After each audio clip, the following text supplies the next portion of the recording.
देश की सुरक्षा के लिए 5 टन सोना दान कर दिया।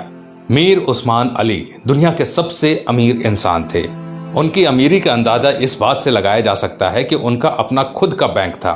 साल 1944 में उन्होंने ही स्टेट बैंक ऑफ हैदराबाद की स्थापना की, जो बाद में भारतीय स्टेट बैंक में बदल गया।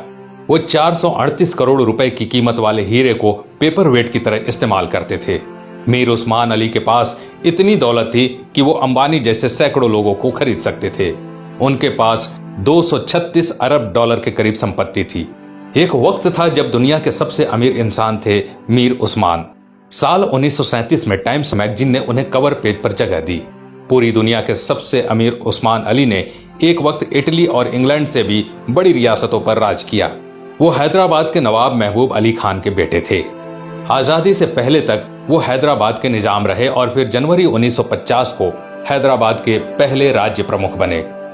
मीर उस्मान अली भारतीय इतिहास में सबसे ज्यादा दान देने वाले शख्स हैं। साल 1962 में भारत चीन युद्ध के वक्त मीर उस्मान ने भारत की सरकार को 5 टन सोना दिया था, जो कि किसी भी शख्स द्वारा दिया गया अब तक का सबसे बड़ा दान है।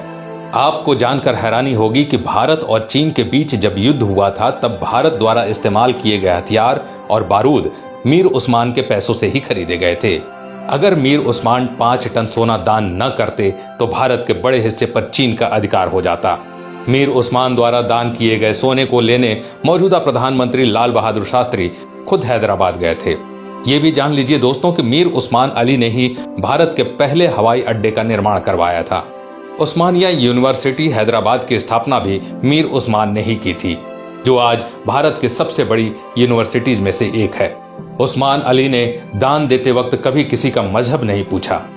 उन्होंने जहां एक तरफ अलीगढ़ मुस्लिम यूनिवर्सिटी को 5 लाख रुपए दान किए, वहीं बनारस हिंदू यूनिवर्सिटी को 10 लाख रुपए भेजे। संविधान निर्माता भीमराव अंबेडकर को मीर उस्मान अली ने 54 एकड़ जमीन दान दे दी, जिस पर बाद में कई कॉलेज और यूनिवर्सिटीज का निर्माण हुआ। मीर उस्मान की सादगी का इसी बात से अंदाजा लगाया जा सकता है कि उन्होंने एक टोपी और एक कंबल में अपनी पूरी जिंदगी गुजार दी।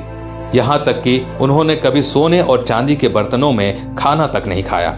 उनके लिए एक टीन की प्लेट बनाई गई थी जो वो जिंदगी भर इस्तेमाल करते थे। निजाम म्यूजियम में मौजूदा दस्तावेजों के मुताबिक मीर उस्मान का जनाजा दुनिया का सबसे बड़ा जनाजा था। मीर उस्मान अली कहा करते थे कि जब तक निजाम जैसा मुसलमान जिंदा है, इस धरती की तरफ कोई आंख उठाकर भी नहीं देख सकता। ये वीडियो बनाने का मकसद उन लोगों की आंखें खोलना है दोस्तों, जो भारत की एकजुटता पर सवाल उठाते हैं, धर्म निरपेक्षता पर सवाल उठाते हैं, जो हिंदू मुसलमान के भाईचारे पर सवाल खड़ा करते हैं। शर्म आनी चाहिए उन लोगों को कि जिस देश में कलाम साहब, मीर उस्मान साहब जैसे शख्स पैदा हुए, उन महान शख्स वाले देश में इस तरह के लोग इस तरह की घटिया सोच रखते हैं। अगर ये बेहतरीन जानकारी सब तक पहुंच सके। आज के लिए बस इतना ही। ऐसे ही वीडियो देखने के लिए हमारे पेज